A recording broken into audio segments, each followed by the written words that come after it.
Torej, dovolite, da nadaljujemo z delom konference. Pravzaprav bi danes lahko rekel z osrednjim delom konference, ker je ki je namenjen otvoritvi nove knjige kodeksa načel notranjega poročanja. Ob tem trenutku bi lahko rekel, da sem zelo vesel, da smo dobili nekaj novih dodatnih gostov, ki so smatrali, da je koristno in tudi spodobno, da pridejo ob tej rojstvu knjige tudi sem. Za uvod pozdravljam med nami profesorja dr. Marka Hočevarja, ki bo nekaj misli v zvezi s kodeksom tukaj nam posredoval. Prosim. Hvala lepa.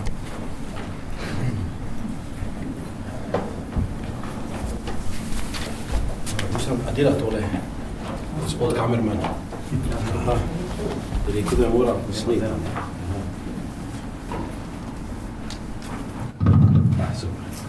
Lep pozdrav tudi v mojem imenu, z katerimi se najbolj smo že srečali še drugi priložnosti ali na drugih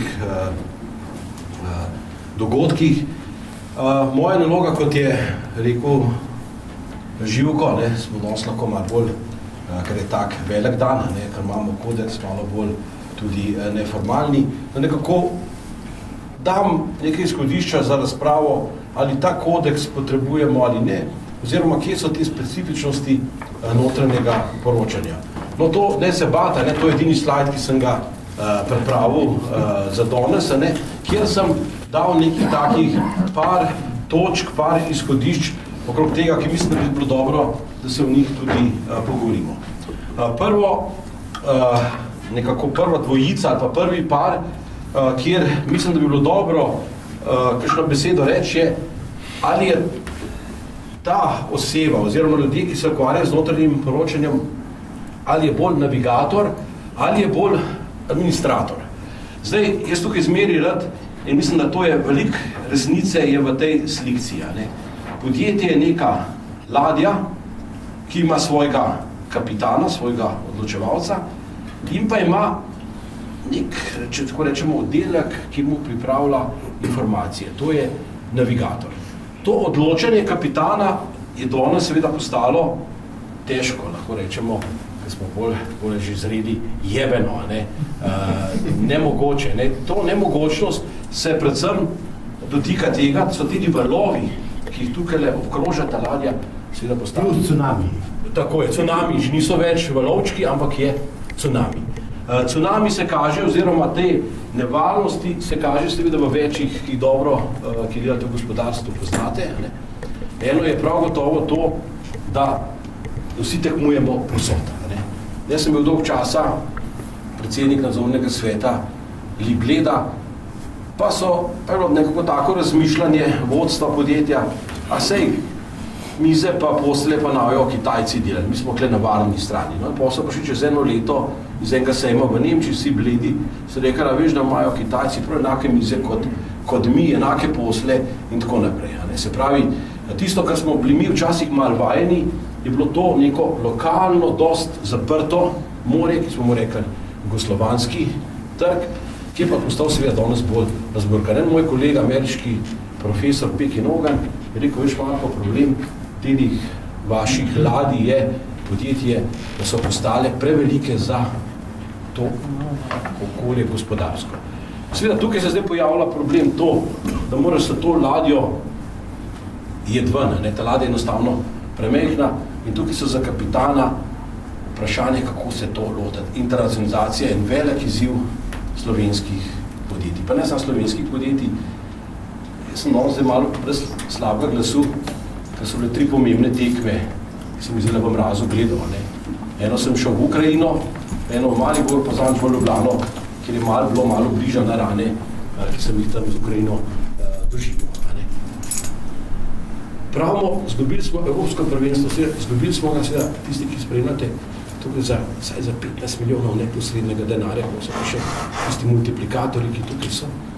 Zgubili smo ga proti Švici, smo dobili v zadnjih 10 minutah 3 gole in pravi, selektor je kriv. noben selektor. Vpliva je zgodovina. Slovenci nismo napadalni narod, ne, Slovenci smo zmer. Tole ščitili, tole svoje okolje, bevskljamo in tudi še danes, veste, ko se, jaz razlik od mojih kolegov na faksu, se relativno veliko smukam po podjetjih, mi to nekako bolj duši, pa tiste vrhunske neke raziskave.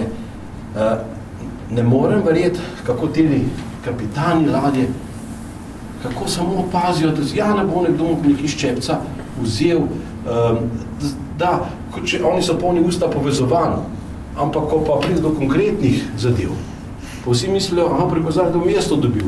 Samo spomnite se primera živil, ki so se povezovali, ne vem, koliko je, 3-krat so dogovor popisali, pa ni bilo nič. Zdaj sem v enih drugih primerih se nekaj ukvarjal za železnicami, avtobusnimi, je neka podobne zgodbe in tako naprej. Kako jed v te tuje vode? Kako napadati, ta en doktor nogometa Vrtenik, ko je sprašal, zakaj Slovenci igramo obrambni nogomet, rekel se, drugačega ne znamo. Mi smo zmer branili ognjišče, svoje ženske, svoj teritorij, prav kako zdaj, pa imeti to samozavest. Islandarjev je manj, Islandarjev je 400 000, igrajo kot hudiča, oni so zmer šli s temi malimi barčicami, to niso vojne imeli pri sebi, oni so zmer šli, potuje ženske, potujejo zlato, če hočete, in se vračajo vse domov. To je vse v glavi tega slovenskega menedžerja. Edino pomoč, ki bi on lahko imel, bi bil od drugih menedžerjev. To je bilo sigurno eno delitev tveganja med njimi. Žal je Sloveniji, tako veste, mi kar dosti raziskujemo te idrijski konc, en tak zanimiv konc. Imate dve krasni podjetji, ampak skregani kot pa spamačka. Če odal eni v koško, drugi za lž vse delati, da ne košaka ne uspela. Iste imajo kupci, skregani do amena. Mi smo me zmeri, ko smo menili let, izmer direktor, ko smo na koncu leta, ko se pogovarjaš o uspešnosti poslovanja, pa so kazali podatki, ja, saj smo slabši kolansk let, pa smo slabši od plana. Ko smo že rekli, da smo pa direktorja zamenjali, je ven izvlekel asa, ki se mu je rekla, je lovca. Smo boljši od lovce. To je bilo pa krasno. A če smo pa lovce boljši, direktor, kar dajmo naprej veselo žgi. Tisto, kar jaz vidim iz tega, ki notranje poročanje ima, ki je to, ta navigator, on mora seveda olajšati odločanje o čem, seveda, kam gremo, kateremu cilju, odločanje o tem, a bomo ta cilj dosegali ali ne, kaj je treba narediti. On se mora aktivno vključiti v ta proces odločanja. Dostikrat mi rečejo računovodje, noben nas ne ceni naše delo ali pa ljudje, ki so analitiki. Ja, dokler te vidijo kot administratorje, dokler te nobene pogreša, oziroma celo več, še celo srečni so, da te ni. Mi imamo edina služba na faksu, ki si dovoli imeti gor napis malca, in to se še dekanov pa trkati, je računovodstvo.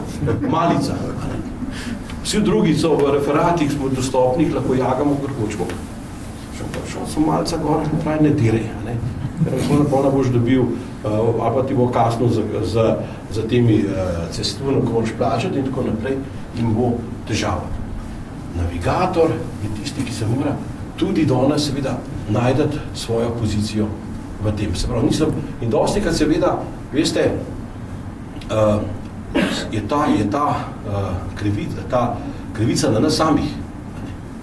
A vemo, mi poznamo te okoličine, poznamo težave tega. Dve službi sta si v podjetjih danes vzeli nekaj, kar jim ne pristoji. Eno je PR službe z javnostmi, ki upravljajo eno najpomembnejših funkcij, ki jih menedžer ima, komuniciranje, vodenje ljudi, navduševanje ljudi, kjer menedžer se sploh še zgovarja s svojimi. Jaz vedno rečem mojim študentom, v 30 letih počas bom na faksu, ko dobim, kadarkoli, pa ni važno, zdaj se to dekanja, ako z njim prejšnjim, ko me kličejo iz pisarne, pridi k dekanu, se ne pomislim, super, zdaj me bo pa hvalil, pa mi bo dal višjo plačo. Prvo pomislim, pizda, kva sem zajebal. Če pa reče, pridi na kavo, ne, takrat me pa ni. takrat pa vem, da je bilo nekaj orang hudega narobe, možda se malo juna jeza uleži, pa se še začne teden oglasati. Slovenci smo pozabili komunicirati med sabo, navdušati liderstvo, neko karizmo, mi tega več nimamo. Menedžeri bežijo od ljudi, noben jih več ne pozna. Menedžer je čist nekje in posla tiste sedalušne PR-ovke, ki imajo s televizijo stika in govorijo, koliko si fajn, koliko si pameten, on pa res misli, koliko je fajn, koliko je pameten, oni spet govorijo, kako one se odločajo in PR-ovke so kar naenkrat postale najbolj važen oddelek v organizaciji. Druga služba, ki se pa tiče našega dela, so pa informatiki. Informatiki so vzeli vsebino informacij, ne več procesiranje, kako bomo to, ampak ko spreminjamo informacijski sistem ali pa poročanje, se to sprašuje informatike. In seveda imamo živ kaos. In vse raziskave kaže, da tudi to tako pri nas kot v tujini, da firme, ki vlagajo ogromne denarje v prenovljene informacijske sisteme, pa sprašujejo menedžerje, a je zdaj odločenje, ki je boljše, pravijo, nič ni, nič lažji nam ni. Še zmer smo v neki negostovosti. Pravijo, da pa vlagajo po 300% investicij gre prav v informacijsko tehnologijo. Jaz sem to delal na univerzi, smo prenavljali poročevalni sistem, nemogoč sistem, ker informatik ne loči, kaj je organizacijska enota, kaj je projekt, kaj je produkt, kaj je odgovorna oseba in seveda imate potem tisoče nekih raznih stroškovnih mest, ko pride nek problem naprej, dajmo novo stroškovno mesto odpreti. In seveda na tisto stroškovno mesto se beležijo neki, bom rekel, stroški direktni, ki pa kažejo popolnoma napačno sliko. Pri naših sosedih, ko so bili vojska, smo enkrat delali pred leti neko študijo o outsourcingu in so imeli tudi stroškovno mesto Afganistan. Sem pa tiste stroške videl, pa se to je pa poceni, pejmo se vojne. Oni nič plače, pa teh vojakov se itak niže na neko stroškovno mesto vojska, generalštab, kaj so imeli. Sprav samo tisto, kar je bilo nekih prevoznih stroškov, pa nekaj ekstra prehrana, je bilo tam knjiženo na unem. Mater pa rekel, pejmo osvajati svet, če to tako poceni.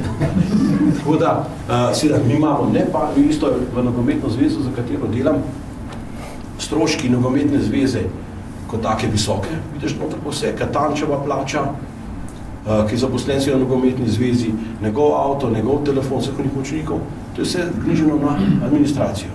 In je potem nogometna reprezentanca, krasne profite, administracija imamo pa preveliko, noter je tudi plača, selektorja, ki ni tako malo. Tako da, seveda, tisto, kar je, dilema je, kako narediti tega poročevalca navigatorja. Naslednja dilema, ki je seveda zelo, ki se tiče celotnega računovodstva, je, kam gre to naše računovodstvo. Zdaj smo pri prenovi računovodskih standardov.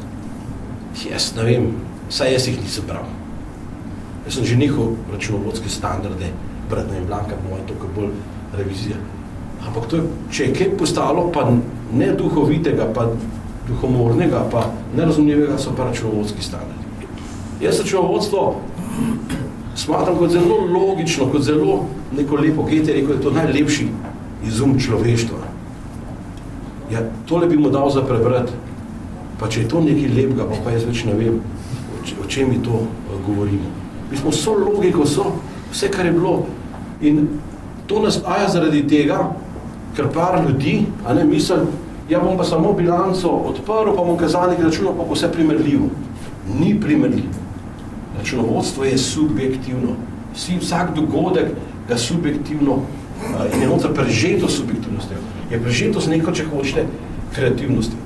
In samo, da računovodstvo ni kemija, ni fizika, ni farmacevtika, da bo še kot 100 gramov dobička si naredil. Zmer je to, koliko je neka vrednost zalog, terjatev, premoženja, stvar ogromno presoj. Zdaj se ljudje dosti kregajo med sabo, pa dostkrat pišemo ta izvedeniška mnenja. Zgodnik Branko Tamarja, sva tam nekaj napačen, vsak na drugi strani brega. Ampak zdaj, a je šla firma, a je bila pred 10 leti A je šla v stečaj, a bi morala iti v stečaj ali ne? Kdo pa ve? Zdaj mogoče nekega trenutka, za enega je firma vredna nič, za enega pa mogoče vidi v ne perspektive, za mene, moj mentor Turk, on ima narediti znamki. On bi dal premoženje mogoče za neko redko znamko, za centimeter, mene pa to star papir, košček starega papirja. Jaz dam pa premoženje za zmago, ali pa se jokam, pa bi spet rekel, tega kratena, ko pa se zaradi fuzbola jokaš, v svetu je še to pomembnejših stvari. Ampak meni to pomeni toliko. Eno pa spet nekaj drugega. In seveda, tisto, kar jaz, moje razmišljanje je, da smo računovodstvo preveč pognali v neke, stroga neka pravila. Računovodstvo je en del, jaz sem enega krasnega profesorja Čibeja, on je bil za matematiko, on je lahko rekel, računovodstvo ni vse, brez njega ni nič, on je rekel, to je tako seks. Samo da boste brali računovodstvo, boste vse v podjetju videli, je to se definitivno premalo. In mi lahko še tako izpolnjujemo standarde, norme, predpise, ne bo nič. Tako da, bližje mi je to, kar je Živko oziroma nekako incenirano, dajmo izhajati iz nekih principov, osnovnih, če tukaj se pa znajdemo po nekih svojih možnostih. Dajmo neke aksiome, dajmo neka pravila, ki pa veljajo, noter zapisati, potem je pa, če bi mi imeli, če pogledate Turkove standarde, prve jaz rečem, kjer je bilo prežeto z principom previdnosti, da se ne bi vsi tulili, kako je računovodstvo se zajem. Mi šli na pošteno, vse je v delnici so se dvignili cene, super, premoženje se nam je dvigano. Dokler nimaš ti to v žepu, dokler nisi to prodal, tega še nimaš.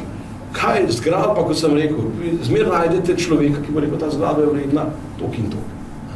In mi smo računovodstvo prepeljali v to, da je postal v funkciji bank, borz, lastnikov, ki so se delili opravo, dobičke, tudi davkarija je tukaj pletena, ki se dobi velike dobičke.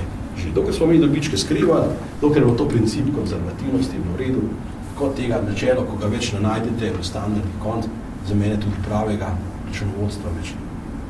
Naslednja stvar, ki je za ta naš poklic pomembna, to so težke razprave. Ali gledamo na pojave v podjetju, ali pa lahko hoče tudi v družbi, kibernetično, mehansko, ali gledamo nekaj, kar, bom rekel, je, da je vsak pojav, vsako podjetje za sebe ima neke svoje specifičnosti. Dolg časa se je govorilo, v teoriji, vloga tega navigatorja pa računovodstva je v tem, postavimo plan, podobno kot temperatura tukaj v sobi, plan, gledamo, kam gremo, aparatura zmeri, nastavi nek odmik, zdaj pa pejmo ta odmik, zdaj pa upalimo motorje, če hočete, ali pa spremenimo kurs, bomo ta plan dosegli. To je zelo en tak, to je nekaj, kar je postalo, ne samo v računovodstvu, ampak tudi nasploh v ekonomiji, po mojem težek pojav. Danes imate med ekonomisti, vsaj na našem faksu, moram malo pokritizirati, predvsem fizike, matematike. Hoče vse v model, vse v enačbo. A človek, odločenje človeka, seveda prežeto z drugim. Danes se eni naši kolegi ukvarjajo, ki so bili prezelo navdušeni za tem, da se da vse zračunati, vse prikazati, rečejo neuroračunovodstvo. Zdaj so začeli možgane meriti, kako reagirajo in so vsi navdušeni, da pa res hudiča, da ni samo informacija tista, ko jo dobiš, ampak seveda imamo tudi ljudi neka čustva, neke izkušnje. Naj mi dame oprostijo, ampak tudi poroka, ekonomsko, racionalno gledano, saj, bom rekel, ne mogoče, da se še izplačala, ali pa neka racija, se ne vidim, racionalno gledano, ker so pa čustva upletena, ker hočeš nekaj za sabo. Je pa to najverjetneje seveda, rečemo, čisto logična odločitev. Samo gledati prek heša, prek dobička je pa to, ko mi se zlagamo o kapitalu, naprav nekateri rečejo, kapital je moja žena, otroci, bomo vzeli tudi kategorijo stroški, težki stroški, težke investicije. Seveda je bilo iz tega vidika racionalnega to In seveda vi imate v odločanju menedžerskem kopica nekih drugih dejavnikov in se ne da kar tako enostavno, ko smo prej rekli tedi valovi, cunami, je rekel gospod, ki pride tako nenadejno, da se enostavno ne da vse to v modele stlačiti. Imamo krasne naloge, krasne, matematično zgledajo super, ko poprašam kandidata pa mentorja, kaj si pa hotel s tem povedati, me pa debel gledajo. Naloge zaradi, s tem, da dokažejo, kako znajo metodološko, kako znajo to statistiko obvladajo. Kaj pa je zadnji tega? Pa, kaj dost ne. Lih v tej hiži smo zadnji enkrat bili en del fakultete delo za ene, en za druge, da druge je hotel se to matematično prikazati. Ali ne bodo investicije, gre se za elektrobranžo, se ni to taka tajnost, ali naj bodo investicije v omrežje iz centra, iz Slovenije, ali naj vsako distribucijsko podjetje, Gorenjska Ljubljana, samo odloča o svojih investicijah. Te so zagovarjali, ker so bili seveda plačeni iz tega. Mi smo bili najedni iz iste fakultete, iz pravne in to so malo včasih komične stvari. Ne? Ampak tukaj vam lepo pravi, ne samo teorija, tudi vsa logika, da kar je optimum tegale, ni optimum celote. Ne? Kar je optimum moj optimum danes bo Liga prvakov in imamo enega tam malo banček, bufet, pa malo pier spijemo, pa malo nestave, pa malo ta fuzbal, ampak to ni optimum, kot sem rekel, družine. Žena pravi, ki se pogovarja, otroci te pogrešajo, si doma, imajo travme, jaz tudi nijam noč o tebe in pol sliša, se imamo vsi, pol gremo tam, ene 12-ih, a ne vsi, kao zelo doma, to smo še 10 heroji, ne, in tako naprej. Ne, in seveda so to čisto neke logične zadeve, ampak oni so matematično, kako tale lahko ceneje kable kupuje kot ta. Nemogoče, pisam po vseh logiki, kabli so isti v Gorenjskem, ne, v ta bi mogel sinergijo. Sploh finančno, ko smo že pri tem, finančna funkcija, to se pravi razpolaganje z denarjem, investiranje, dezinvestiranje, mora, če že kakšno funkcijo ohranite centralno, morate to funkcijo. Vse ostalo, nabava, prodaja, proizvodna, to finančna funkcija pa tista, in če smo spet, mislim, da vas ni treba učiti, ker ste malo starejši, ne? Ampak isto v družini svetujem mojim študentom finančno funkcijo, se pravi denar, zadnjo, kar prineseš na ženo. Pooblastila nad kartico, na tvojem tradičku, to ne bo tvoja stvar. Ker pol bo vse vedla, zakaj pa je zašlo 200 evrov čez noč, kje je bilo tam, pa imel si gor še 10,000, zdaj imaš pa 8,000. Nepotrebna vprašanja. Denar je intima, meni gre in vam povem, kaže znak Slovenije kot duha, pa ne zato, da bi bilo mene kaj naroden, ko so bile te naši avtosignali. Ampak denarji se ne. Denar je pa zadnja stvar, ki imam rad, da se javno razpravlja. Lahko, koliko sem visok, kakšne bolezni, to me briga, kakšne. Denar je pa nekaj, kar pa res potiče nekaj intimnega, ne? Veš, kaj govoriti, to ne vem. Ali je to zdaj kar vse je postalo javna dobrina, vse, kar koliko je nekdo zaslužil, ki se mi zdi to res malo hecen na tem. Računovodstvo je isto dilema, ki smo že prej nekako malo osvetljiv. Računovodstvom se ne da vsega. Danes seveda vi lahko te cilje, dobiček, ki je tak svetli cilj, dosežete z ukrepi, ki so dolgoročno slabi. Se pravi, nič ne dajete v raziskave, razvoj, ne gradite blagovne znamke, ne ustvarjate kompetentnih ljudi. To imamo danes problem v podjetjih, da nam za neke razvojne programe zmanjkuje denarja. Vi ste imeli včasih podjetja, ki so imela svoje šole, svoje interna izobraževanje, svoje celo interna spričevalami. Mi smo imeli na fakulteti kar en težko diskusijo o tem, kakšne študente proizvajamo. Nastale pa ta diskusija na podlagi tega, ko so pred 2 letoma vse študentke beznene 3-4 hodile, da jih na fakulteti ne učimo na računovodski smeri knjiženja preko računalnikov. računovodskih programov jih ne učimo. Pa punca se rekel, pa zakaj bi vas učili? Ja, delodajalci že hočejo, da poznamo, ne vem, kakšne neke programe. Pa to ni naša vloga, se imate tam v knjižnici, pa celo pride enkrat na leto, in bo pride z tega bomo povedal. To za nas je važno, da vi razumete knjižbo, da znate malo X prebrati, kontni načrt, da boste razumeli dogodkov, ne pa da boste se 200 programov, vse ostalo pa vse to uči. No in pa smo imeli neko tako pravimo odprto diskusijo zaposlovalci, mi, ki delamo, pa študenti. No in so zaposlovalci zelo jasno rekli, večina razna računovodski servisi, ki so se želeli seveda tega, rečemo, obrtniškega znanja, se kad vi hočete samo širine. Celo en je rekel, naučite vsaj celo do nas smejali, da najvsko samo togo gledali, pa sredi pogledali. Oni si želijo, da bi ta, seveda, ta, ki tukaj pripravlja, bil, tukaj smo rekli, malo se komunikativen, da bi bil prav računskega sodišča rekel, ja, smo želeli zaposliti revizorja za ekologijo, noben od kandidatov ni bilo kaj kjotski protokol, tudi sanjalo se mu. Mi imamo predavanja, kdaj imam, kako bi knjižal, da je Mercator pogoril, ta skladišče v Zalomu. Pravijo, a kaj gorel? Noč ne vem. To je pa slabo. Imate vi lahko vrhunske računovo, znamo na pamet standard. Pa če ne bo se tega zavedal, okolice, dogodkov, smo prej rekli, sem prej rekel Blanki, če bi še enkrat asistenti zbiral, sploh ne bi zbiral po znanju po cenah, ampak a zna na gol toč, pa če zna 5 slovenskih za 5. A je človek, a je komunikativen, a ima še neke druge zadeve.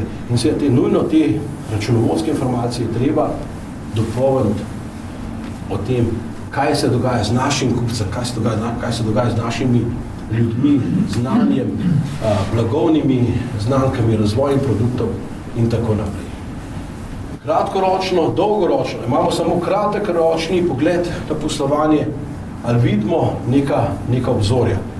Zmeri se ta obzorja, ampak jasno je, da se danes tako, jaz sem še trenutno, sem še v Telekomu Slovenije zelo na svetu, vsako leto seveda zelo predrugačimo strateški načrt. Tako se to spreminja, da v enem letu je popolna redefinicija strateškega načrta. Če še zdaj deluje neka, če še delovali pred imamo v televiziji, imamo zdaj že neke nove ideje, kje bo lahko ta Telekom še neke prihodke dobil. Ampak zmeri z nekim pogledom, seveda, ki je dolgoročno usmerjena. Ne preveč se zapirati v kratkoročne, ogromno, par direktorov sem poznal, sem že pred penzionom, pa se rekel, sam da doživim še ta produkt, da bo do konca, me bo, potem pa lahko miru v penzion. Ampak veste, to je ta krulta krivulja življenjskega cikla, čas na to, kjer prihodki neminovno, prodaja pada. In samo seveda, nove pa zahtevajo stroške, še ni, tle zahteva marketing, raziskava trga in tako naprej. In seveda, najbolj lažje je ta obstoječ produkt, nič ne tvegaš, ampak slejko prej, dobro, imamo neke liftinge, se da to, ampak to slejko prej pada dol. In moš i danes razmišljati, kaj bo ta firma delala v nekem prihodnosti. To sem tudi že ozko strokovno ali široko razgledal. Vse bolj sem prepričan, da posebej za tega, ki poroča znotraj, da mora vsaj to videti, kot vi, kapitan. Mora se zavedati družbene pojave, mora, poznati, kje se to podjetje nahaja, kaj so te, to je znana zgodba, ko smo imeli neko, pa tisti ta projekt propadel, kar je po svoje škoda, en projekt smo izbirali najračunovodjo leta. Računovodje, se veste, to je zelo težko jih prijaš, posebno kako zbobljeni, 3 ali 4. Ampak kot je reče računovodkinja, da gre nara izpad z zakonom o gospodarskih družbah pa slovenskimi računovodskimi standardi, sem jih sprašal, če gledajo kaj fuzbala. Sem rekel, ta ne mora biti, pa sem je prav srepo gledali. Pa da rečem, da je fuzbal tista, ko mora, ampak pa naj bo to kultura, pa naj bo še ki zraven tega čisto klinčovega, osko, gledano strokovnega področja. Še vina, vsa ta podjetja, kot rečeno, imajo neke svoje, enkrat smo eno vprašali, zelo krasno, vse imela te izpite možne. Če bi videla pri podjetniku večje zaloge, kot je normalno, bi to pozorila. Me gospa kar malo nadrla. To pa ni njena naloga, da ona mora samo bilance narediti, potem je pa že podjetnik se sam briga, pa bere to. Popolnoma, z mene imate lahko 100, pa še celo pišete v časopis. Ni to tisto, ko bi ga jaz reklamiral kot tistega človeka, ki to mora ali pa bi to.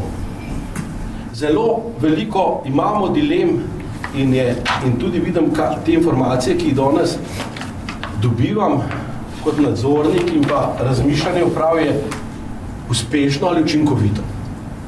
Vsi menedžeri nas učijo, da ne moramo višjih plač v Sloveniji imeti, ker smo premalo produktivni. Tu zdaj spremljamo na fakulteti so pisali produktivnost.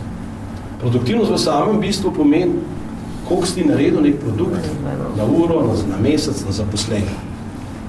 To ni problem slovenskih podjetij. Zdaj sicer mogoče kakšen tlele Srečkovič, ko je na koncu dneva spočit, pa bi zelo bilo fajn, bi še zdaj še malo šihtati. Večinoma smo Slovenci siti, športno povedano pregorenja. Siti smo in službe in vsega, preveč delamo celo. Mi smo na vrhu v Evropi po sistemu nagrajevanja po normah, se pravi, da še zmeraj merimo norme. Norma pomeni, da ti hitiš, čim več delaš. Če gledate v Bled, bosanke rečejo, to so take opažne plošče, hitreje se ne da. To so že vse izmozgani ljudi. Delajo časih na zalogo, delajo nekaj, kar mogoče niti ne rabno. Ampak je treba to narediti, ker je to. Problem slovenskih podjetij je to, seveda, ki pa ta produkt v prihodek damo, prihodek na zaposlenje. Oziroma, če še odštejemo strošek materijala, dobimo dodano vrednost. To pa je sigurno problem. To pa je problem. A mi tale produkti smo ga naredili najhitreje na svetu, a ga prodamo tako, ko ga Nemec proda, po isti ceni. Tukaj pa ni več izdelavc odgovoren, ko mu teče vse, pa je že pri 50 letih za penzion, zmatran, je invalid, ker dela samo eno operacijo, celo življenje, ker mu ne spremenjamo drugih postopkov. To velja tudi za naš poklic. Delajo ljudje, ki delajo salda konte celo življenje, pa se ti zmeša. Ne gre se, da bi šel vsaj korak naprej, da bi malo analiziral kupce po njihovih nekih strukturah, to, kar rečemo odnos do kupca, kako je, kakšne so navade, njihove analize, njihove bilance, ampak samo salda konte dela celo življenje. Jasno, da postaneš nor. In to pa je naloga menedžerjev. In smo v hiši gospodarska zbornica, nekaj izmer, mi kdaj temperaturo dvigne, ki začnejo o tem govoriti, kako je samo javni sektor kriv za krizo, pa javni sektor. Težko rekel, da tistih posojil, ki so, da so šle prav v javni sektor, niti javni sektor, ali pa saj jaz sem načutil govornega, sem že s kolegom Jakovičem že pred 15 leti napisala eno knjigo Slovenski menedžerski izzivi, kjer sva govorila, kako morajo menedžeri jeti na tuje trge, inovacije, kako treba nagrajevati ljudi, da je treba z ljudmi jih motivirati, jih komunicirati z njimi in tako naprej. Uspešno seveda pomeni doseganje ciljev. A imamo cilje prav postavljene ali ne, je to druga zgodba. Jasno je, da vsaka podrejena raven si želi, da bi ti cilji čim manjši. Ni to pedagoško, ampak jaz mojim študentom svetujem, da postavljaj si preambicioznih ciljev. To je pot k nesreči. Moraš postaviti malo, pa presežeš, pa si srečen, pa si happy. Pa stalno celo nedosledljivim ciljem, to je pa pot k veliki žalosti, k nesreči. Te v to ubija. Pravo, da si lih, to je idealno, da te ampak ne pa spet, da se boš zaradi tega razkopal, razdajal, pa da boš pri 40, kot smo rekli, že gotovo.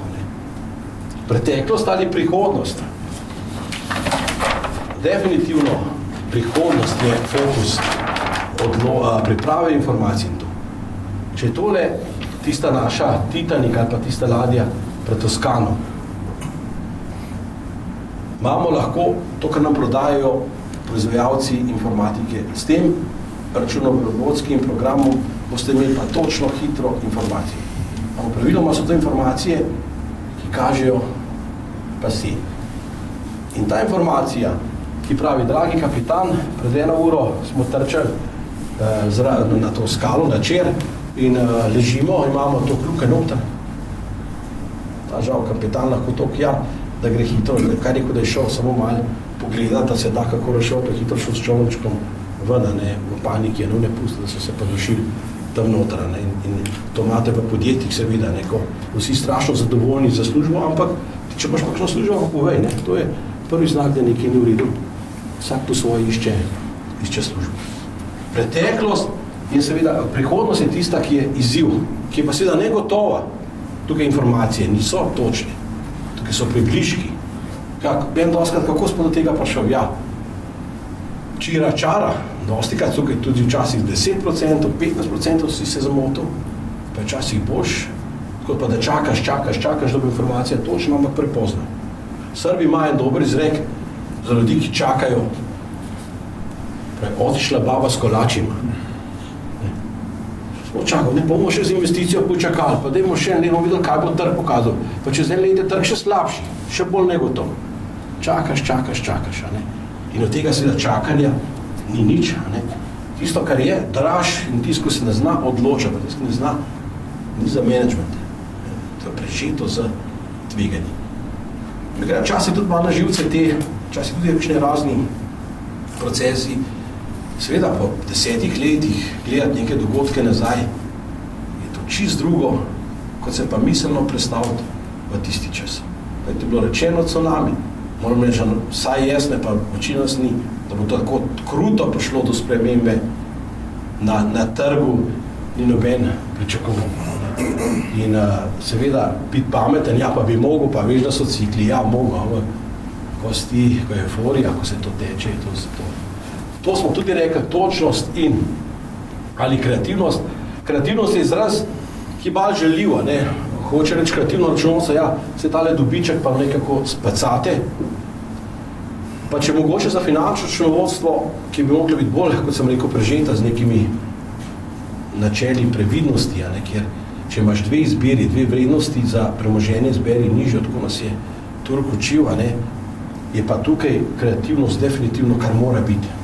Tukaj moraš, kot rečeno, nekaj izcoprati, nekaj najdeti, neke informacije. In seveda na drugi strani tudi tale naš, če se vrnemo na izhodiščno točko, ta kontroler, ni dovolj, da samo opazuje, da to nekje pri sebi da. Mora on biti analitično in znati tudi pravo informacijo sporočiti. Tudi to imamo probleme v podjetjih. Se pravi, zdaj se tehnologija nam omogoča, imamo poročila 200 strani, krasno smo bili pridni. Kdo pa ima čas teh 200 strani pred? Jasna, hitra informacija, ki gre točno poudariti pomembno od nepomembnega. Jaz študente učim, ko imajo seminarske, jaz sem plačan, to je relativno dobro, da govorim 2 uri. Vas nimam jaz živcev poslušati. 5 minut, 10 minut seminarsko. Povej mi, ne mi govor teorije, to poznam, povej mi bistvo. Nizal sem to podjetje, to sem to mi. Včasih boš imel direktorja samo v liftu čas. Malo, imaš minuto časa. Možda v 1 minuti jasno sporočiti, kaj je problem, kje so rešitve, a ne pa da. Imamo sestanke članice nadzorne svete po 8 ur. Pa to še normalni po 8. Seveda uprava ve po 8 ur, daj pa najpomembne točke, ko si že bolaš, sam da bo šel brez okanje, dvorana, sam da bo šel počas domov. Tako da to je bilo nekaj teh živko, nekih takih istočin za ta tvoj kodeks, pa bom pošel, če bo kakšno vprašanje, se rade bolje vključil v diskusijo. Jaz sem bil predolg, nisem bil. No, hvala lepa. Hvala lepa.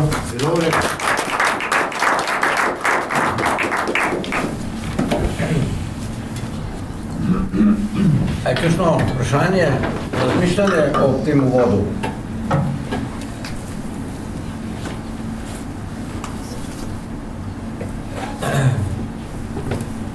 Če ne, bi šli naprej.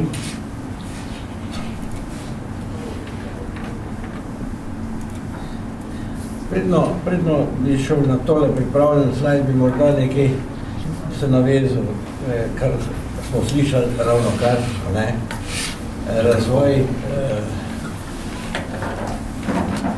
Razvoj računovodstva gre v vedno večjo normativnost, pri čemer pa smo priča paradoksu.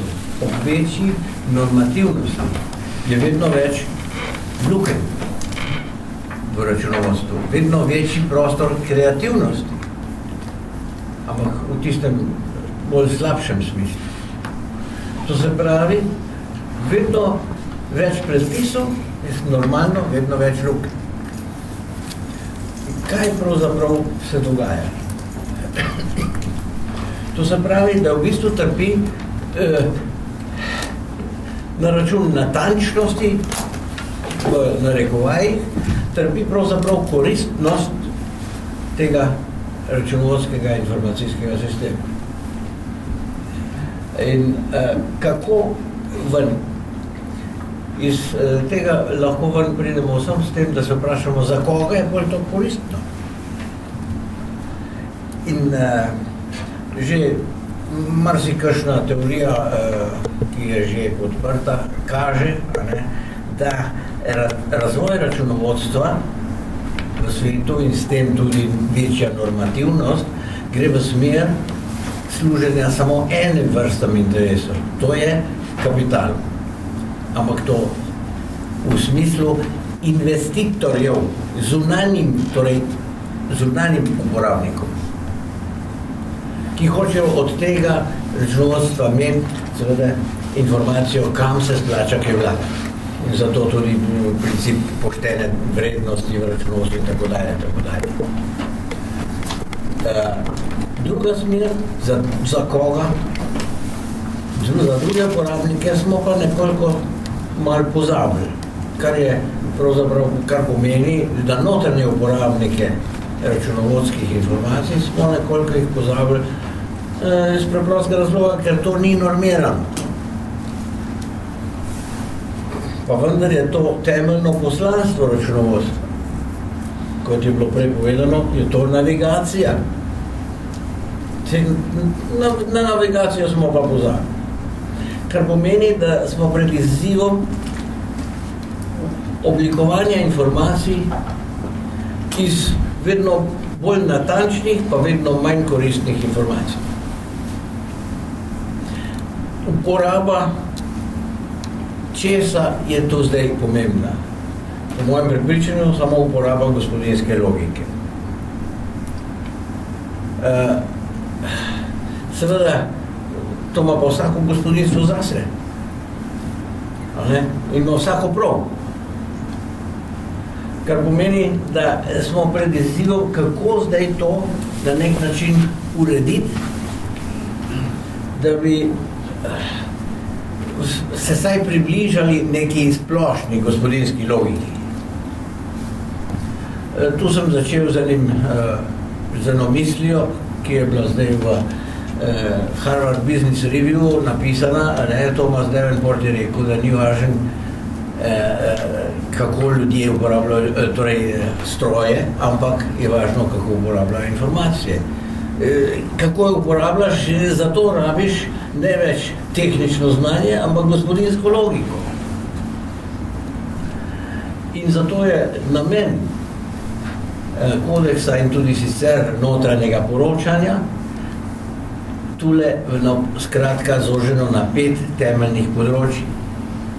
Poslovno odločanje na vseh ravneh organiziranosti, drugo področje merjenje dosežkov v poslovanju in tretje področje varovanja premoženja družbe, preprečevanja in odkrivanja prevar. In seveda temu služi tudi notranje nadziranje, za namen notranjega nadziranja in seveda ne nazadnje informiranja zaposlencev, sveta, delavcev in sindikata. Kot posebnost tega kodeksa so ta poglavja posebno poudarjena, kar spada tudi v sistem vodenja, o čemer smo tudi dopoldan veliko slišali. Torej, to so temeljni nameni notranjega poročanja v načelu. In če sledimo tem namenom, je jasno, da ugotovimo, da je zunanje poročanje urejeno s predpisi, notranje prepuščeno iznajdljivosti in znanju. In kar je prepuščeno iznajdljivosti in znanju, seveda je čisto subjektivno in seveda zelo variabilno. In zato notranji porabniki ne vedo, kaj lahko pričakujejo oziroma zahtevajo, recimo, od informacijskega sistema. Oblikovalci pa nudijo samo tisto, kar se zahteva, in Bog ne dej, da bi računovodja še kaj več, kakšno drugo dodatno informacijo direktorju ponudil, še sreča, da mu lahko dam tisto, kar hoče. Kaj šele, da bi mu zdaj še nekaj novega, sami sebi, Bog ne dej, da bi dajali delo. In zato je računovodstvo neprepričljivo v smislu koristnosti in seveda obravnavam kot nujno zlo. Zato je temeljni namen kodeksa seveda uveljavljati neko gospodinsko logiko na tem področju za podporo teh 5 namenov, in zato to je v kodeksu napisano, zato ne bom ponavljal. Ampak mogoče izpostavim, da gre za to, da je prispevek k večji kakovosti zunanjega poročanja, kar je bilo že ugotovljeno, da zunanjega poročanja ni brez kakovosti notranjega poročanja. In da je mogoče izhodišče za oblikovanje tudi bolj podrobnih standardov in pa seveda za razvoj stroke. Kot recimo učitelj na tem področju bi poudaril tudi točko 6, da gre za izobraževanje in usposabljanje v ustreznih institucijah, v kar sem pa seveda, dovolite, da sem pesimist.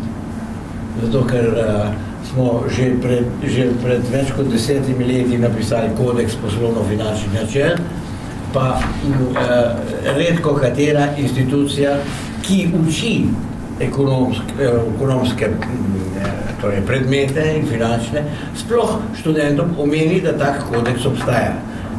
Zdaj morda mogoče nekoliko bolj, ker je že zakon, ta kodeks sam imenuje, zakon o finančnem poslovanju. Prej pa seveda tega ni bilo.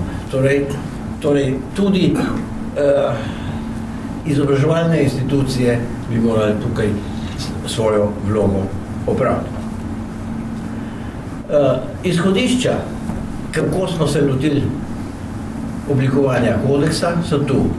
Prvič, da je to pogoj za kakovostno zunanje poročanje, da je kompleksno, da je treba celovit pristop, vendar ne preveč abstraktn, zajeti vse, ne samo računovodske informacije. Upoštevati treba namen in uporabnike informacij in seveda uporabiti procesni pristop z 3 delnih sistemov, izvajalnega, informacijskega in upravljalskega, ker ocenjujemo, da šele z teh 3 vidikov lahko celovito neko zadevo pogledamo. Pomembno je bilo sodelovanje strokovnjakov iz prakse, ker seveda sami šolniki znamo samo abstraktne zadeve povedati ali pa prevladujoče.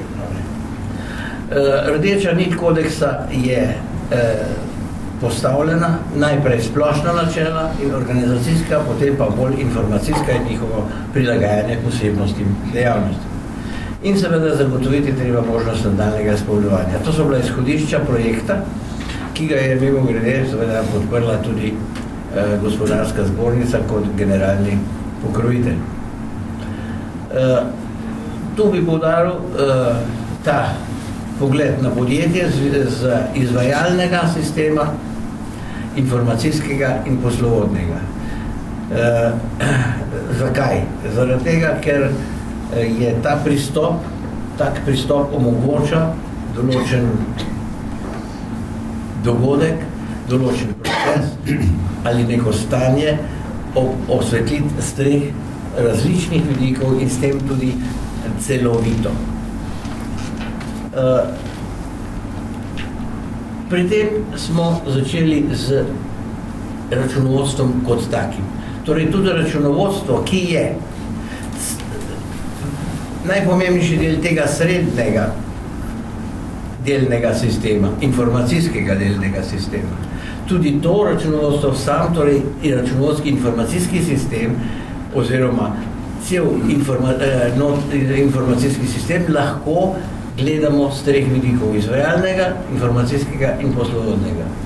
Kar pomeni, izvajalne funkcije nekega informacijskega sistema so seveda evidentirane ali obravnave podatkov v preteklosti, predvidevanje ali obravnave podatkov v prihodnosti, analiziranje teh podatkov in izvajanje nadziranja. Torej, izvajalni del, vsak informacijski sistem ima vse 4 izvajalne funkcije. Obenem pa ima to vsak informacijski sistem tudi 3 informacijske funkcije, kot so informiranje, ne samo oblikovanje informacij, ampak tudi njihovo posredovanje, pojasnjevanje, predstavljanje in torej komunikacijo z uporabnikom. Torej, ni dovolj, da računovodja naredi zaključni račun, pa še računovodsko poročilo, ampak mora se prepričati za posameznega uporabnika, ali je uporabnik to razumel, ali je to vzel za svoje, ali je začutil neko priložnost ali nevarnost iz te informacije, ki mu je bila dana. Seveda vsak informacijski sistem ima tudi arhiviranje in torej, podatkov in informacij, seveda in tudi torej, brez tega ni nič, ne? In ne samo izvajanje, ampak tudi poročanje o nadziranju spada v informacijski vidik informacijskega sistema. Ta 2 delna sistema, izvajanje informacijski, se v računovodskem sistemu smatrata kot računovodenje. Vendar računovodenje ni celotno računovodstvo. Manjka kaj? Poslovodni vidik ali upravljalski vidik tega računovodenja. Ni dovolj, da računovodja zna samo, da zna vse standarde na pamet in odlično knjiži, ampak on kot vodja je tudi torej menedžer, upravlja z ljudmi in organizira. Zato mora načrtovati računovodstvo. Gre za načrtovanje informacijskega sistema. Kaj to pomeni? Načrtovanje računovodenja ni isto kot predračunavanje. Načrtovanje računovodenja pomeni načrtovanje računovodskih izdelkov, storitev. Računovodski sistem ima svoje uporabnike. Torej je to output, tako kot vsak proizvod iz podjetja. Ali je jasno v računovodstvu podjetij, kaj bo v naslednjem letu računovodstvo naredilo? Katere informacije, komu? Danes smo se že večkrat to vprašali. Če tega nima računovodstvo jasnih izdelkov. In če nima jasnih izdelkov, je vse prav. Potem vsakeč pride nekdo računovodstvo prav, da mi še ta podatek. Ja, kako? Se moram 15 dni, da ti bom to skupaj spravil. Ja, seveda, zakaj? Zato, ker nisi na začetku leta v planu povedal, kakšne informacije rabiš. Ali pa saj osnovne, da ne bomo vsak dan znova presenečeni nad vsemi potrebnimi informacijami. To se pravi, to je že en pomemben vidik, ampak drug je pa še bolj pomemben za računovodske delavce. Tisti trenutek, ko uporabniki sprejmejo plan informacij. Veste, kaj to pomeni? To pomeni, da so priznali pomembnost računovodstvu, da so priznali pomembnost notranjemu informacijskemu sistemu in noben tudi pomislil ne bo več, da je to nujno zlo. In tisti trenutek, ker so priznali pomembnost, te informacije rabimo, tisti trenutek računovodja reče, če pa to rabite, potem pa jaz rabim take ljudi, taka sredstva, tako izobraževanje, informacijsko tehnologijo in bojo rekli, ja prav, pa še to. In postane ta plan sestavni del poslovnega načrta. In tisti trenutek je računovsko, ali pa če hočete notranji informacijski sistem, inštaliran v celotno zgradbo in strukturo in procese delovanja podjetij. In seveda, ko je enkrat načrt sprejet, je druga naloga, torej z poslovodnega vidika, računovodja oziroma nosilec notranjega informacijskega sistema mora zdaj ta načrt izvesti. Gre za organiziranje. Zdaj, če je to ljudi planiral ali pa sredstvo, jih je treba nabaviti, jih je treba upeljati, jih je treba spraviti v funkcijo. Torej, priprava izvajanja in organiziranja informacijskega sistema kot pomembna poslovodna funkcija. In seveda tretja poslovodna funkcija je nadziranje procesov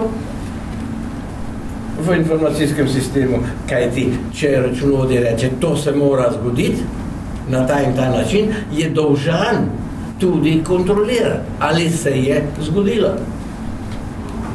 Ni menedžerja, ki bi se lahko znebil funkcije nadzora.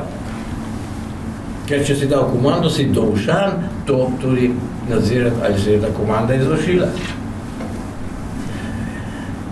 Na osnovi tega razmišljanja je oblikovan seveda temeljni del kodeksa in s tem bila tudi prva konferenca v notranjem poročanju.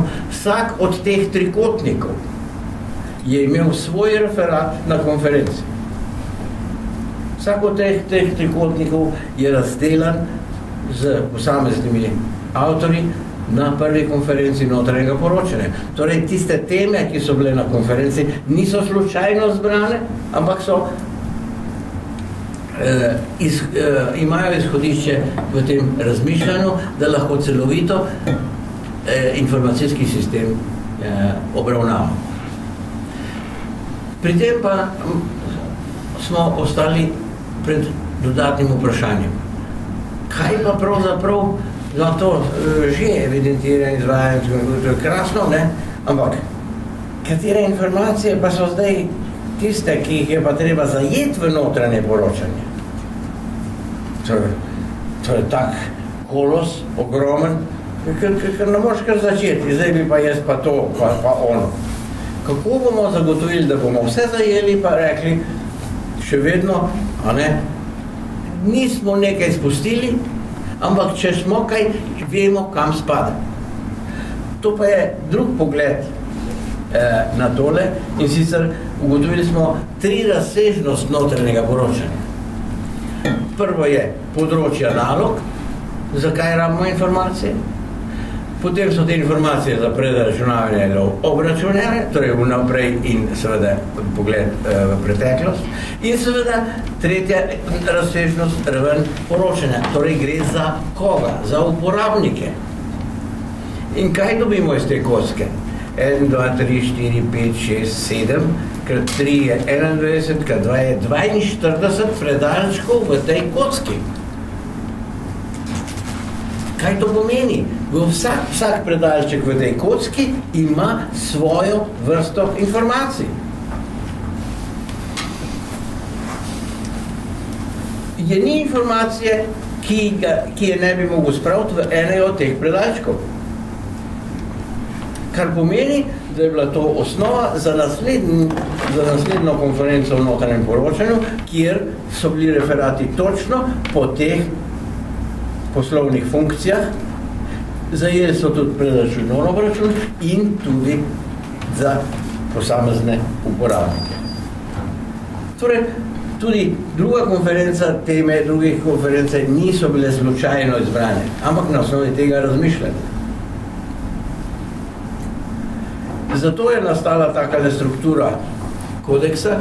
Splošni del, kjer smo obravnavali seveda terminologijo in izgradbo, potem splošna načela po delnih sistemih notranjega poročanja, potem načela po posameznih poslovnih funkcijah, načela po vrstah uporabnikov, končne določbe. In s tem se ta tiskani del kodeksa konča. Posebni del pa, kot sem že povedal, ne bo več tiskan, ampak bo v elektronski obliki na spletnih straneh, kjer se bodo, tako kot je bilo danes dopoldan predstavljeno, pojavljala poglavje o načelih notranjega poročanja po posameznih vrstah, posebnih vrstah dejavnosti. Videli smo danes dopoldan, da so bile dejavnosti izredno različne in da so posebnosti seveda notranjega poročanja tudi zelo različne, oziroma obstajajo te posebnosti po različnih dejavnostih in vrstah podjetij. To je bila predvidena, oziroma je struktura kodeksa, ki ga imate seveda zdaj tudi pri sebi. In seveda za konec želja, da čim več podjetij pristopi k podpisu pristopne izjave. Imamo kar lepo število podjetij, ki je to že podpisalo. Ne zato, ker bi bil nekdo domišljal, ampak zato, ker bi s tem potrdili smotrnost tega razmišljanja, bi pokazali svoje razmišljanje, ali jim to kaj pomeni, kajti s pristopno izjavo se podjetje čisto nič ne obvezuje v smislu kakšnih denarnih obveznosti, ampak načeloma trdi, da bo upošteval v svojem razvoju dosežke sodobne teorije, da bo zagotavljal ustrezno izobraževanje na tem področju, da bo prispeval tudi sam k dopolnjevanju in izboljševanju kodeksa in seveda k izmenjavi dosežkov dobre prakse na tem področju. Zato bi se jaz rad na tem mestu tudi še enkrat zahvalil vsem avtorjem, ki so sodelovali pri tem projektu, ker se mi zdi, da so naredili zelo lep prispevek, zlasti zato, ker sploh ni bilo enostavno. Ni bilo pa enostavno zato, ker je bilo treba to vse spet, tudi vsak prispevek je bil strukturiran z teh treh vidikov, izvajalnega, informacijskega, upravljanskega, in seveda za avtorje to ni bilo enostavno iz preprostega razloga, ker se ni bilo od kaj izgledovati. V tujini kaj takega ni. Seveda marsikdo bo rekel, če pa v tujini kaj takega ni, pa je pa to čisto brez veze. Zdaj, odgovor pa ali je ta trditev točna ali ne, pa prepuščam vam. Hvala lepa.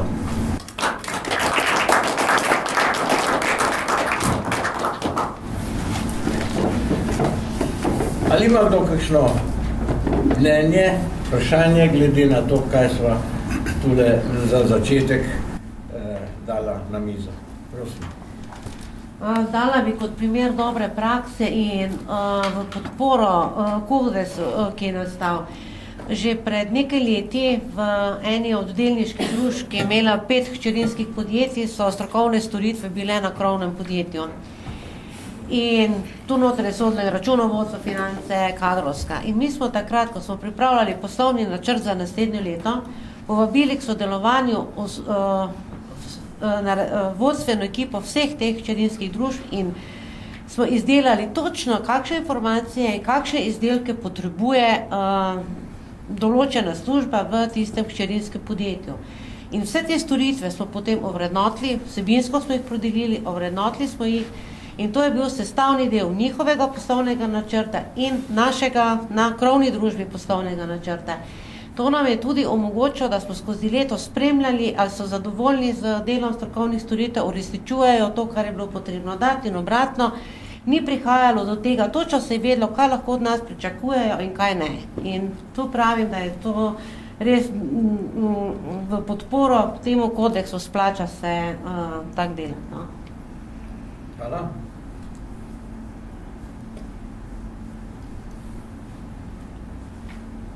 Prosim. Zelo na kratko, jaz sem tudi sodeloval pri izdelavi tega kodeksa.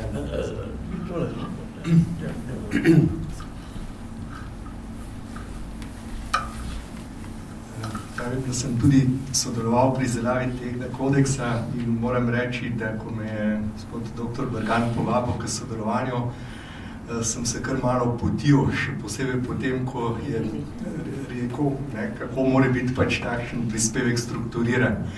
Vendar je bilo to vredno truda, sam sem se tudi dosti naučil in zdaj, ko vidim, kaj imamo pred sabo, je to res eno veliko delo in bi se tudi zahvalil predvsem dr. Bergantu, ki je to bila njegova ideja, v bistvu že v nadaljevanju torej kodeksa poslovno-finančnih načel in se lepo dopolnjuje potem tudi z tem prvim dokumentom. Jaz smatram, ker sam izhajam iz prakse, iz podjetja, da bomo tole, da to ne bo šlo na neko polico, ker se bo dokument prešil, ampak bomo tole poskušali v maksimalni možni miri uporabiti. Tako da, hvala, Živko. Lahko nadaljujem tudi jaz. Marjan Madeta iz Mitola.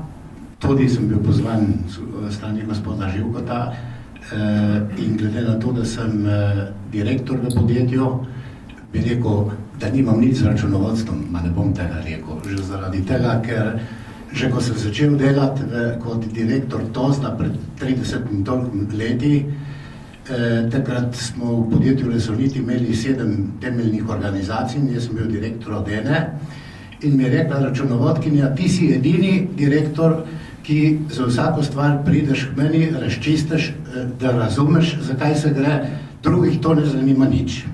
Tako da zaradi tega sem tudi v tistem svojem takrat prispevku rekel, da bom povedal vidik enega od direktorjev od srednjega velikega podjetja, se nisem toliko na strokovno področje oziral, čeprav mislim, da sem se držal vseeno tistih navodil, ampak to, kar sem danes poslušal pri uvodnem delu, sem se poistovetil pri vseh zadevah in sem se povsod našel, kako je sodelovanje z mojo računovodkinjo, tako, da ta dvojica deluje in celo to, kar smo pred leti naredili, da ona pokriva funkcijo in računovodje, in informatika, in kontrolinga, ne strokovno povsem, ampak vsebinsko, potem pa imamo outsourcing, ki imaš ti lahko za informatiko, če mu točno poveš, kaj želiš in kako. Ne pa, da ti oni reče, v informatiko moraš vlagati toliko procentov celotnega prihodka, ker je dosti krat prisotno in ker potem mislijo tisti, ki ne vejo točno, zakaj gre, da ne bodo moderni, če ne bodo toliko procentov dali in potem so služni tisti, ki so tam. Se pravi, če je ta dvojica vzpostavljena, potem lahko to funkcionira tako, da so zadoščene vse tiste, ne vem, koliko je bilo 10 točk, ali je bilo 12, ki ste jih tam dali, kakorkoli, odgovore se dobi na vsa tista vprašanja. Zdaj bi pa mogoče še pred tem, ker me je Kristina pozvala, če bom podpisal kodeks, sem rekel, najprej ti moram povedati, da ne podpisujem nikakršnih stvari, bom povedal tudi zaradi etičnega kodeksa, ker sem alergičen, ker sem rekel, po 38 letih dela nisem nikoli rabil etičnega kodeksa, pa sem prepričan, da so bila vsa ravnanja strogo etična in sem rekel, tisti, ki je do zdaj pa neetično deloval, pa bo podpisal ta kodeks, pa misli, da je pa zdaj zmagovalec, temu ni tako. No, ampak ko sem prečital te 4 točke, take kot so, sem rekel, čakaj si, to pa ni nič takega, kar že do zdaj ne počenjamo in sem ga mirne duše podpisal. Smatram, da je bilo v tem 4 letih dejansko, da so bile vse faze obdelane, vedno je pa stvar na menedžmentu, da si bo znal izbrati tiste elemente, ki mu bodo koristili, da bo navigiral tisto ladjo v široka odprta morja. To pa je naloga menedžmenta, da oceni, kaj je tisto, ko rabi, in tudi naloga menedžmenta je, da najde sodelovanje z navigatorjem, da mu bo lažje. Tako da mislim, da je prispevek da se je vse to naredilo, dejansko tak, da bo lahko služil tudi naprej v redu. Lepa hvala. Jaz bi čisto kratko. En utrinek iz nastajanja tega izdelka. Jaz sem bil zelo počaščen, ker sem bil kot kakovostnik povabljen v nekaj, o čemer sem zmeraj mislil, da nimam pojma. In sem bil hvaležen za povabilo in sem imel ambicijo se veliko novega naučiti, preden bi dal izdelek od sebe. In mogoče bi to še vlekel, če me ne bi Živko poklical, pa rekel, Marko, ti me ne zajebavaš. Ko je bil rok za oddajo, no in pa je bilo precej lažje. Hvala.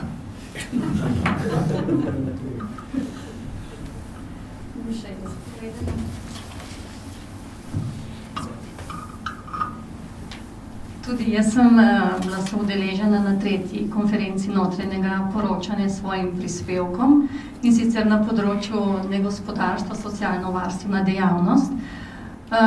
Moram reči, da je bilo res zame zelo zahteven projekt, ampak sem se učila s pomočjo od Živka in splačalo se je. Letos smo pa imeli aktiv, srečanje vseh računovodij domov za starejše in smo na tem srečanju sem predstavila tudi ta kodeks notranjega poročanja. In moram reči, da vse računovodkinje so bile izredno zadovoljne in naša skupna ugotovitev je bila, da dejansko to področje v negospodarstvu je dokaj neznano, veliko dela nas čaka, ampak ene osnove so pa narejene. Imamo nekaj v rokah, kar lahko primemo, seveda izobraževanja bodo še zelo potrebna. Tudi direktorji, ki smo se pogovarjali nekaj na skupnosti, so ugotovili, da to področje direktorji absolutno čisto nič ne poznajo.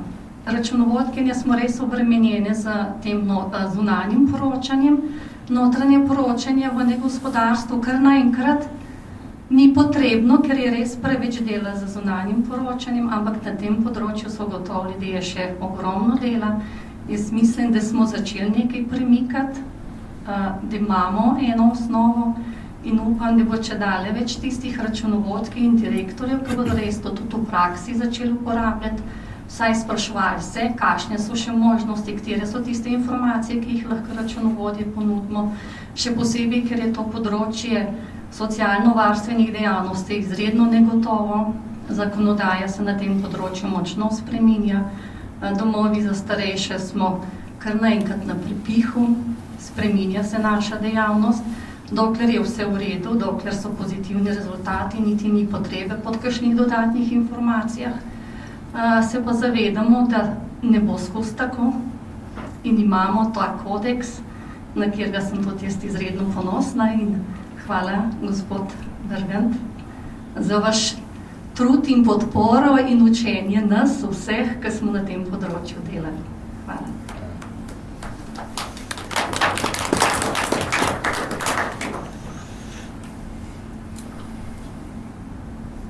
Še kdo, prosim? Moje ime je Matej Trtnik, tudi sem večkrat pomagal. Jaz bi edin povzetek naredil, da je to konkurenčna prednost organizacijska družbe na trgu konkurentov, ker to je moč in upravljanje z notranjo informacijo je v resnici tisto, kar daje časovno komponento zmagi na trgu konkurenčnem. Potem bi lahko ravno tako industrijsko špionažo skoordiniral pa poinformiral. In če imam informacijo prej, preden konkurent na trg pride, je to spet konkurenčna prednost. Tako da je izreden izdelek. V 15 letih sem ga pričakoval, da bo in se je pojavil. Hvala.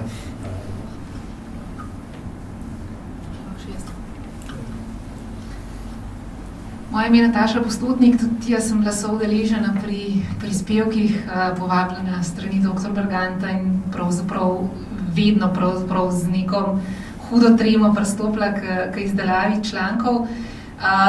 Jaz bom pa z vidika mogoče predavateljice, ki uči na visokošolskih inštitucijah študente, na šoli za računovodstvo, na podjetniški šoli, tudi na GEI. Mislim, da je zelo pomembno, da je ta kodeks pred nami in da ga imamo in da ga lahko, tako kot je Olga rekla, primemo v roke in da nenazadnje seveda prenašamo to znanje lahko tudi naprej. Dr. Hočevar je omenil, da so študenti rekli, ne znamo knjižati, jaz upam, da se bodo pravzaprav začeli ukvarjati s tem, a znajo podati informacijo naprej in mislim, da je to bistveno. Na eni strani mora biti management, ki mora vedeti, kaj lahko pričakuje iz računovodske službe, kakšne informacije rabi ali pa z celotnega informacijskega sistema. Na drugi strani mora biti računovodje, ki morajo pravzaprav znati te informacije pripravljati in mislim, da smo do zdaj šolali predvsem računovodje, ki so znali poročati za zunanje uporabnike, se pravi pripravljati poročila predvsem za državo pa za IPES, in da smo verjetno se v teh procesih šolanja do zdaj premalo poudarka dajali temu, da znamo pripravljati informacije za notranje uporabnike in se to zadnja leta tudi s pomočjo te konference in prispevkov in to širi naprej in jaz verjamem, da bomo to znanje še naprej uspešno prenašali na študente, mi vsi oziroma na svoje zaposlene, podrejene ali kakorkoli. Tako da jaz sem tudi zelo ponosna na to, da je to pred nami in da to lahko primemo v roke in verjamem, da lahko še kaj naredimo na področju notranjega poročanja. Hvala.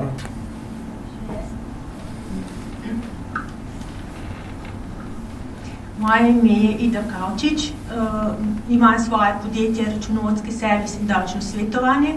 Tudi jaz sem povabljena k pisanju referata, za kar se dr. Bergantu seveda zahvaljujem za povabilo. Sem pa izredno ponosna na ta izdelek in sicer zakaj? Zato, ker so, bom rekla, standardi, ki začnejo veljati 1.1.2016, slovenski računovodski standardi dali poseben poudarek izključno zunanjemu poročanju in izgubljajo na pomenu, kar se tiče notranjega poročanja. Prav danes prihajam v bistvu iz izobraževanj, kjer skratka smo predelovali te dodatne zahteve, dodatna računovodska pravila, predpise, skratka, ki so strašno poudarjajo, skratka, to normativno urejenost vse, skratka, pojavlja se pa, bom rekla, potreba po tem notranjem poročanju in ta kodeks bo dejansko pridobil na pomenu, je že zelo, smo ga potrebovali in jaz sem prepričana, da bo zelo pridobival na pomenu glede tega, kar sem pač povedala, glede standardov, ki dajo poudarek izključno zunanjemu poročanju. Hvala lepa. Še kdo? Boš ti kaj povedal še? Če se že izval, ne. Ja, zdaj, ko sem poslušal par stvari, se mi zdi pomembno, no. To, kar je bilo rečeno, neka gospodinska, kmečka logika, pa praksa, teorija. V računovodstvu so večinoma tudi v teorijo, kar učimo, vse stvari so nastale v praksi.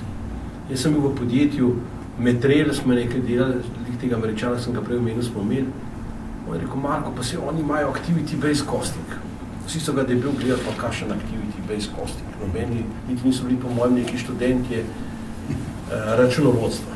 Ampak oni so prišli do tega, da je kupec, da niso kupci enaki, da pač nekdo, ki plača 900, njih ni enako kot 30. Nekdo, ki jim da zaloge, zaradi njega, ko imajo zaloge večje, ni enako to. In so začeli to in na te terjatve zaloge so neko obrestne mere računali in še potem ugotovili profitabilnost tega kupca. To je vse nastalo v praksi. Seveda potem je to en profesor dal, pa je dal temu fino marketinško zapakiral v activity base. Je podobno tudi knjigovodstvo, se knjigovodstvo ni izumil Pačoli ali pa Koturlevič, se Hrvati pa ti grejo. To so izumili trgovci, da so olajšali si delo. Tako da se mi zdi ta ideja izredno pomembna, da prihajajo te ideje, da si vključil ali pa da ste vključeni predvsem ljudje, ki so v praksi. Tam se te, po mojem, te metode, se to ni laboratorij računovodstva, kjer bomo mi na fakulteti izumljali nove metode. Mi to opisujemo, mi vas spremljamo, gledamo, malo potem to se vidi stvari, kot rekel Živko, malo banaliziramo, generaliziramo. Enkrat, ko se je predavanje za kolektor, nekaj odbike predaval, kako je to bilo fajn poslušati, se je to tako simpel, ko smo pa pri nas uvedali, pa milijon hudičev nastali iz tega ven. Hudice podrobnosti so rekel, če bi to jaz znal, bi jaz to bom delal, tako pa moja naloga je, da malo te stvari poenostavim, jo naredim nekako tako vabljivejše. In seveda, da se mi zdi prehod, da se pišejo članki, da nekdo nekaj napiše, da nekaj, kar smo mogoče zdi celo ne pomembno. Zdaj, ko imam dostikrat goste z prakse pri predmetu, oni mislijo, da morajo teorijo govoriti. Ampak sam prosim, ne mi govoriti, to bom že jaz govoril, pa najverjetneje boljše celo od tebe. Daj mi ti povej svojemu podjetju, kako si rešil, kako ste reševali, povej mi case, kako ste se lotili. To nas zanima, ne? Dosti, kar so fascinirani neko teorijo, pravi, vse to pa tudi teorija tako govori, kako bomo že pa mi preoblikovali v neke to.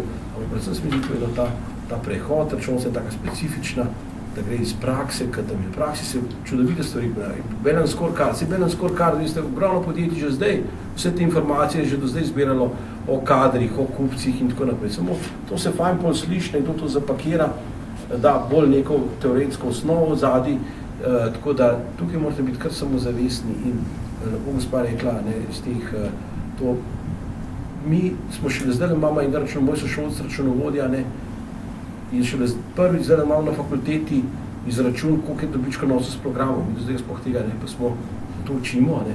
Šele prvič smo letos prišli, koliko je izredni študij nastane, koliko redni, ali službo na kakšnem programu, računovodstvena revizija, ali službo na ekonomiji, ne. In to je pomembno, ne, da je ta, in on se zagnal seveda, ker je milijon problemov, kakšne osnove, kako bomo stroške razdeljevali, referate in tako naprej. Tukaj se mi zdi ta pomena, ne, ta neka samozavest, ki pa praksa je, da to pride ven, da to nekam in zmenujete izkušnje. Zato zelo žalosten, da ima računovskih servisih, pa tudi se mi zdi, se je dostikrat v revizijskih firmah dogaja, da ne prihaja do prenosa znanja med kolegi, da jih ustavijo do neke točke, pa se bojijo, ja bo šel ven, pa mu ne dajo razvoja temu človeku. Dajmo, če vidiš, da je dober, dajte mu lastništvo noter, dajte ga upeljati tudi na konc v upravljanje podjetja, ampak razvijati ljudi, da se bogatijo, da bodo uživali v poklicu. To se mi zdi izredno pomembno, ne pa da jih za nas tiščimo, da samo neko znajo upravljati postopek in delček postopka, da bodo cel življenje od nas odvisni, da se osamosvojijo. Tako da, Živko, te pa seveda pred zelo neskromno, mislim, da večina dela, jaz vem, sem te tekste videl, že ko pišemo kakšno tako lažjo zadevo, kot je kodeks, vsak avtor ima svoj stil, vsak avtor ima svoje razmišljanje, kot smo rekli, vsak ima svoje neke izkušnje, svoja čustva in to, da si spravil v neko enotno, da se niti ne vidi nekamo v zadnji, to je pa, se mi zdi pa vrhunskostno. Jaz to ne bi znal. Jaz moram reči, da to je pa nekaj, kar ta redakcijski del, je pa seveda nekaj, kar lahko jaz mu večkrat rečem. Če bom jaz pa tako pridem po stol, po koliko si zdaj Živko 70,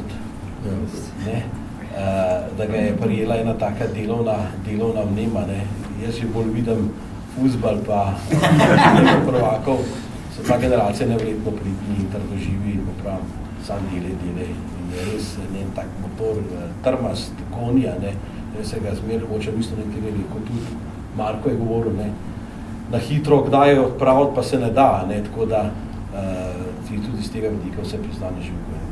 Rekel, kako ponosno, rekel, da si oče in boter kodeksa. Če smo zunga prvega rekli, da je to rukovi standardi, bomo tem govorili Živko to ve.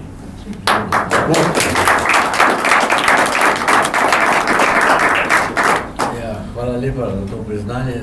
Torej, še enkrat tudi avtorjem vse zahvale. Največje priznanje kodeksu pa bo, če bomo lahko ugotovili, da imamo tam 500 pristopnih izjav. Za kar seveda apeliram na vse sodelujoče, da tudi naprej promovirajo ta načela, da se pokaže, da jih vedno več organizacij smatra za svoj način delovanja. Ta kodeks bo seveda, jaz sem prej se v pauzi šalil, pa sem rekel, čez 50 let bo ta kodeks seveda zelo iskan, samo to moramo malo počakati.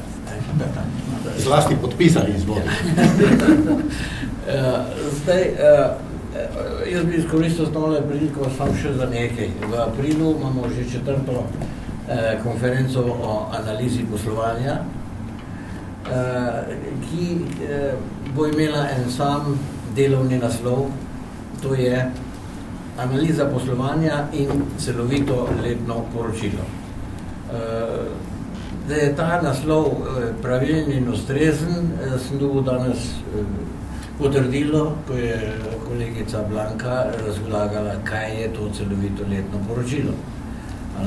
In na tej konferenci bodo vsi referati podrejeni temu cilju, tej temi, kako naj bi analiza poslovanja prispevala, da bo to poročilo v podjetjih res celovito. In ste seveda gotovo vabljeni na konferenco in tudi, če ima kdo kakšne ideje, tudi k sodelovanju, ker teme še niso razpisane in je to, torej, rekel, odprto povabilo za vsakega tudi od vas. Še enkrat pa lepa hvala za udeležbo in pohvale samemu izdelku, ker največja hvala pa bo še enkrat poudarjam, če bo veliko organizacij to prepoznalo kot svoj način delovanja. Hvala lepa in še dobro vse naprej.